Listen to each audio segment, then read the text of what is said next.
Hello YouTube, LSP99 here again, and today I'm going to be giving you another photography tutorial on how to photograph popping water balloons.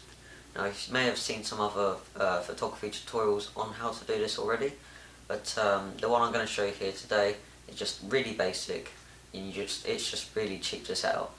So really easy. I'm just going to go straight into our setup and I'll show you what you're going to need to do this project. Okay, so to start us off, we're going to need a tripod, and we're also going to need a camera which allows us to change the shutter speed. DSLR camera or bridge camera is usually best for this, however some compact cameras are becoming able to do manual mode ability. So for this I'm going to be using my Nikon D3200 with the standard 18 to 55mm lens. I'm currently using this camera to film here now. So the tripod is pointing at this water balloon which is ready to go. That's being hung with some string from another tripod handle. As you may see, the tripod is slightly leaning over, so I've got a bottle of water here just to keep the tripod down and not fall over. And underneath the water balloon we've got a bucket which is going to catch the water, and around the bucket and the area we've just got a load of towels, because otherwise the floor is just going to become saturated. And over here is our main lighting source. It's going to be a 400 watt halogen lamp. You can pick these up from a local DIY store for about £10 or so. It's not going to be as good as the flash gun, however it is cheaper and it does give similar results. So that's being surrounded with a towel just to protect the wires, and we've also got the pin here we're going to poke the water balloons with. That's all being sat on a table. Here we've got some more water balloons just filled up with normal tap water, and over here we've got our backgrounds. So for the first example I'm going to be using this black piece of card. Each piece of card here only cost about £5. So for the first example I'm going to be doing, it's going to be a black background, and the second example is going to be a white background. Before we get into taking our photos, we're going to need to set our camera up. So first set your camera mode to manual mode, and then you need a shutter speed of 1/4000th of a second with an aperture of f5, an ISO of 1600, and you're going to need to set your camera to a high quality image. So I'm going to be setting mine to the RAW format. It doesn't really matter, but as long as you can get a nice clear image, because we're doing high speed photography, and that's good. And for my camera I'm just going to be using a white balance of fluorescent. Now it may be different on your camera because you may have a different make or a different model, but for mine I just prefer the results I get with fluorescent white balance. Okay, so everything's ready now. Got my pin, and the only last thing you need to do just before you take your photos is set your camera to manual focus. This prevents the camera having to refocus every time you put a new balloon where our one is now. So to do this, you just simply focus on the balloon normally, and then you just, on the side of the lens on DSLR cameras, there should be an autofocus to manual focus switch. You just switch that over and then you're ready to go. So this technique does take quite a while because it does take some time to refill the balloons all the time and replace them after you pop them, but it's quite a useful technique.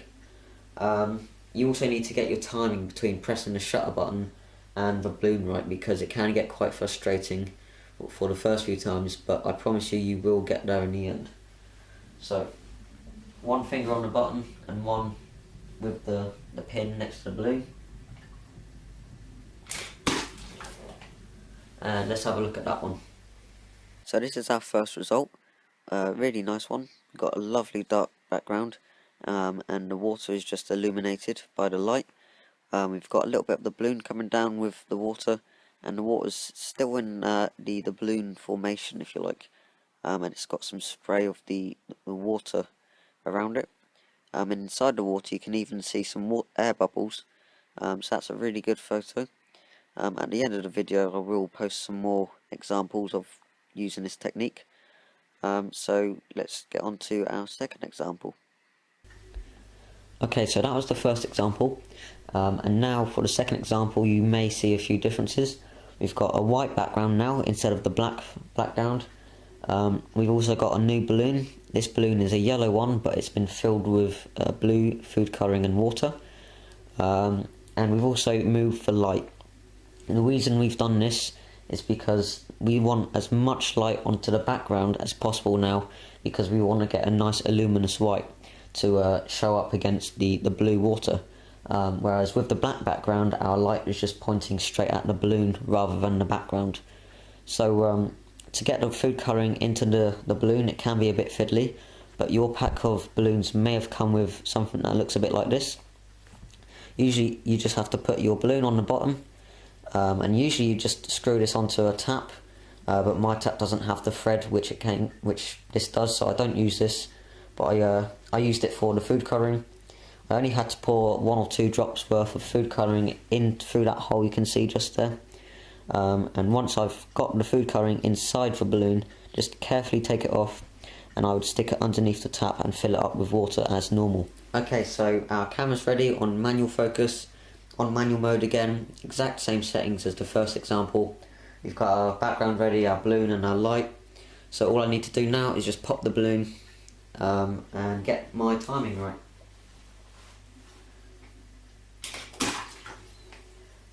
Let's have a quick look at that one. So this is our second example. Unfortunately, there is no visible part of the photo from the balloon, because I have had to crop this one slightly because it was starting to go out of the frame of the photo. But it's still a lovely photo.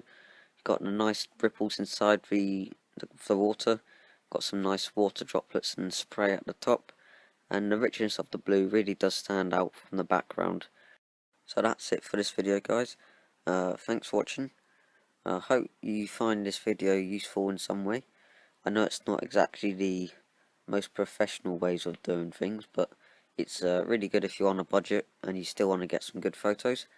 So as you can see on screen now, there are some more examples, a mixture of both techniques which I have done previously, using the exact same settings on the camera.